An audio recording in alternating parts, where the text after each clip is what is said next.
சரிம்மா. மாமா இந்தாங்க.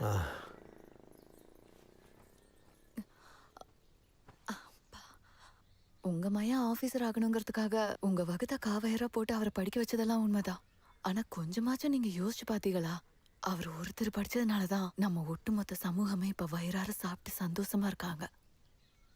காந்தி, அம்பேத்கர், நேதாஜி அவங்க எல்லாம் பெரிய மனுஷங்க ஆனது அவங்க படிப்பை அவங்களுக்காக பயன்படுத்தினதுனால இல்ல, இந்த நாட்டுக்காக பயன்படுத்தினதுனாலதான்.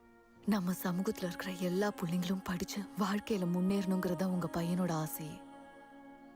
மாமா, எல்லா சுமைகளையும் தான் தோல்ல சுமந்துகிட்ட துக்கத்தையும் மனசுல மறைச்சுக்கிட்ட என் அப்பா என்கிட்ட பேச மாட்டாருன்னு ஒவ்வொரு நாளும் உங்ககிட்ட பேச அவர் ஏங்கிட்டு இருக்காரு. அவர்கிட்ட நீங்க பேசுங்க மாமா. உங்க பிடிவாதத்தை விட்டு தள்ளுங்க. நீங்களும் அவர்கிட்ட பேசாம படுற வேதனை எனக்கு நல்லா புரியுது.